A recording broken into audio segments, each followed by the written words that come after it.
আপনি কোন types of tedder হইতে চান, ঠিক আছে? কোন টাইপস অফ ট্রেডার? এক,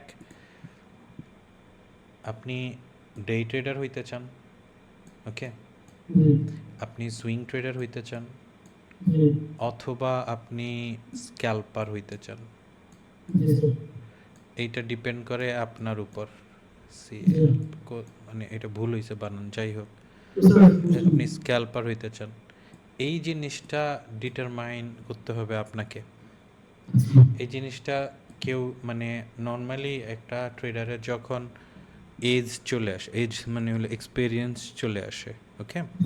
তো তখন ডিটারমিনেশন সে তার উপর বেস করে যে আমি অ্যাকচুয়ালি কোন টাইপস অফ ট্রেডার হইতে চাই, ঠিক আছে?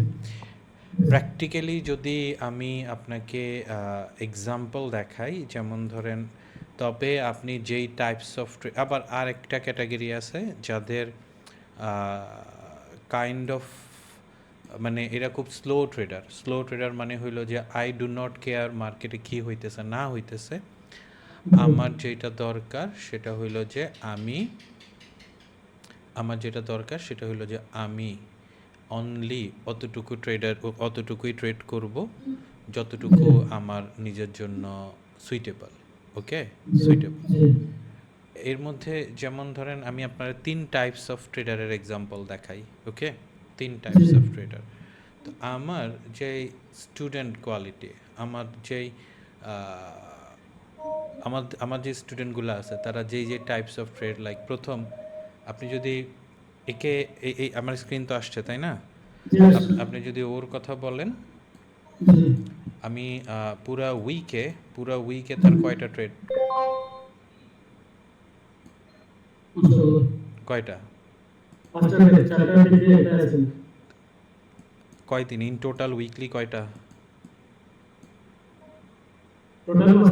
ঠিক আছে? তাইলে ও হইল কাইন্ড অফ মার্কেট আমার যা শো করে আমি এর বাইরে কোনো কিছু দেখব না, আমি খুবই স্ট্রিক্টলি ট্রেড করব, রুলস ফলো করে ট্রেড করব। এই হইল এক টাইপস অফ ট্রেডার, যেটা আমি বললাম যে এই ডিসিশনটা আপনার মেক করতে হবে যে আমি কোন টাইপস অফ ট্রেডার হব, ঠিক আছে? দ্বিতীয় আরেকটা ক্যাটাগরি আছে, সেটা হইল যে এরা সুইং করে, ওকে? সুইং করে। এখন এই যে সুইং করে, এই সুইংয়ের ডেফিনেশন কীরকম, ওকে? ডেফিনেশন কীরকম সেইটা হইলো, আমি যদি আপনার দেখাই, like look at this, like Ayush থেকে যে ট্রেডগুলো আসে আমি আপনার ওইটাই দেখাবো। আয়ুষ ফ্রম আয়ুষ, ওকে? আপনি যদি ওর ট্রেডিং কোয়ালিটি দেখেন, ওর হইল 100 পিপস এসএলএ, 800 পিপস টার্গেট, বুঝে আসছে? 100 পিপ এসএলএ, 800 পিপ টার্গেট। তার যে সুইং পজিশন, সে 76 থেকে হোল্ড করা 4000 3400 পর্যন্ত সে টানবে, ঠিক আছে? এই হইল এক types of trader. Third types of trader is something like আমার এই বান্দা, ঠিক আছে? সো আমি যদি ওটা দেখাইতে চাই, like look at this, or যে trading quality and trading capability, okay? এই যেমন ধরেন আমি ওর এভরি ট্রেড দেখাই, কোথায়?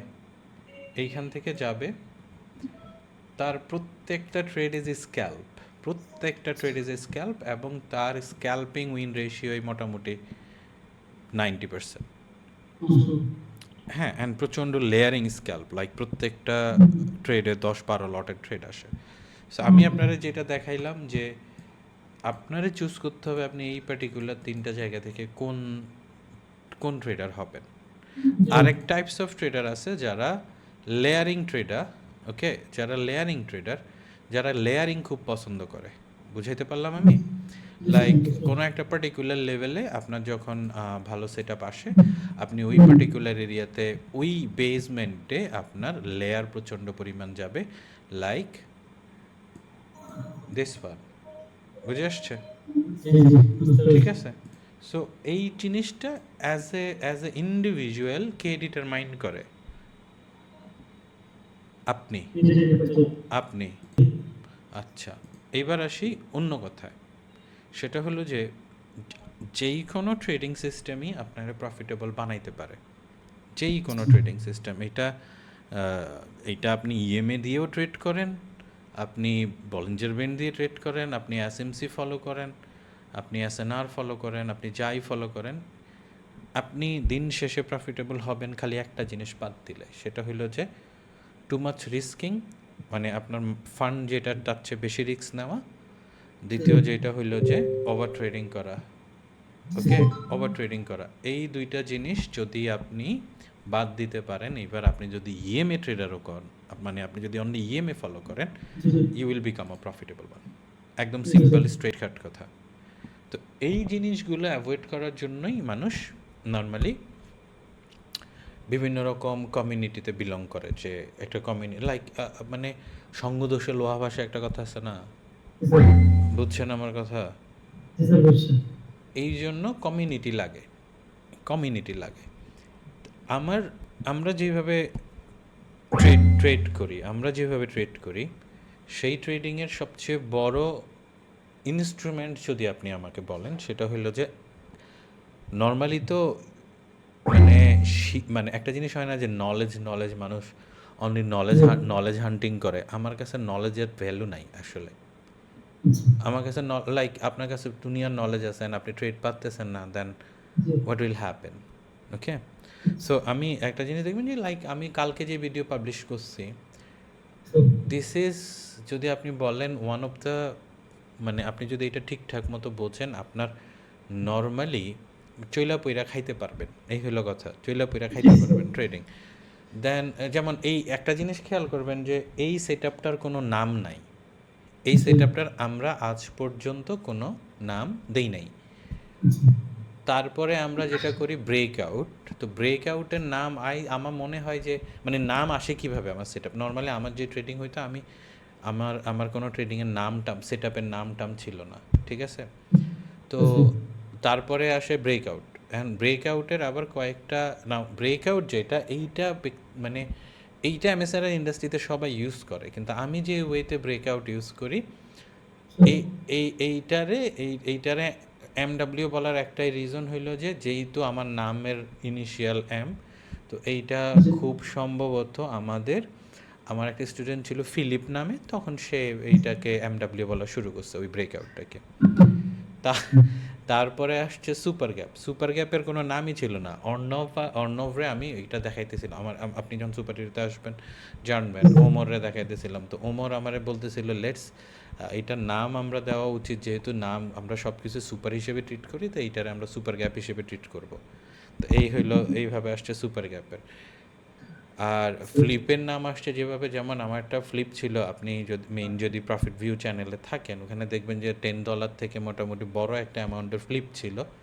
তো আমি স্পেসিফিক একটা সেট আপ ইউজ করে ওই পার্টিকুলারটা অ্যাজ এ ফ্লিপ, মানে যখন অ্যাকাউন্ট ফ্লিপ করতেছিলাম, তো ওইটারে ফ্লিপ বলি। আর কিউএম ব্যক্তিগতভাবে কিউএম যেটা, সেইটা আমার ইনভেনশন না, মানে কিউএম আমার ইনভেনশন না।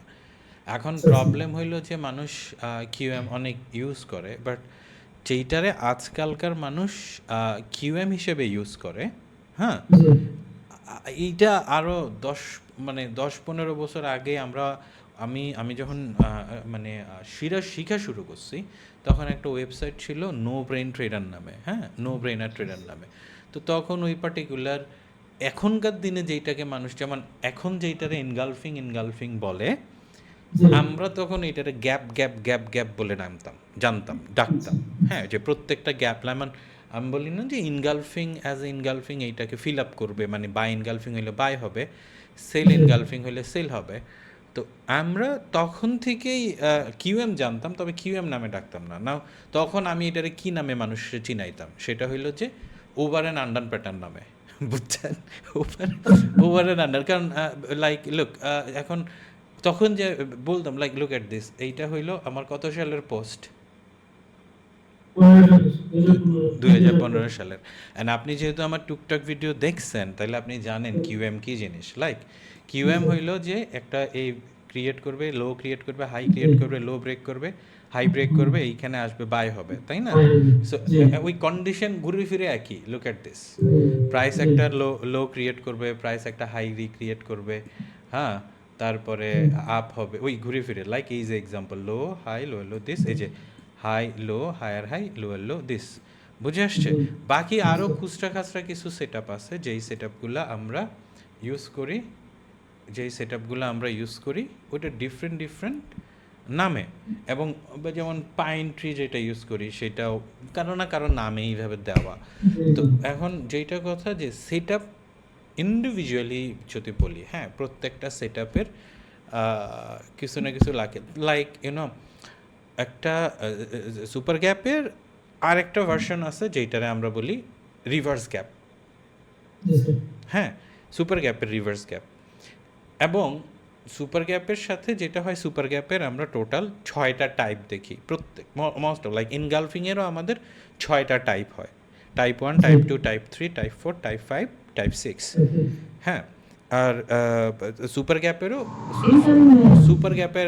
4টা টাইপ হয়, 4টা টাইপ, 6টা না, 4টা টাইপ হয়। প্রত্যেকটা টাইপের অ্যাক্টিভিটি এক এক রকম। এখন কথা হলো যে আমরা যখন সেশন করি, আমি নর্মালি ইন ডিটেলসে সুপার গ্যাপের অথবা ইনগালফিংয়ের এই টাইপগুলো বলি না, হ্যাঁ। এইটা হয় নর্মালি সুপার হিরোতে, আমরা যখন ডিসকাস হয় তখন টুকটাক ওখানে কিছু পিন করা ছিল, ওগুলো আমার আবার খুঁজতে হবে, ওগুলো আবার পিন করতে হবে, তো ওই টাইপগুলো ওখানে দেওয়া আছে, ঠিক আছে। বাকি হইল যে ব্রেকআউটের আবার ট্রিপল ব্রেকআউট, ডাবল ব্রেকআউট এবং কন্টিনিউশন ব্রেকআউট, যেটারে আমরা কন্টি সেট আপ বলি। ইন ডিটেলস এই হইলো কথা, এই হইলো আমার ফেজ 1, ওকে। ফেজ 2তে যেটা হয় যে ফেজ 2 মানে 2-3টা মানুষের জানাশোনা, খুব বেশি মানুষ জানে না। ফেজ 2 নিয়ে আমি চিন্তা করতেছি যে এই বছর আমার ছোটো 2টা ট্যুর আছে, এরপরে আমি আইসা ক্রিয়েট করব।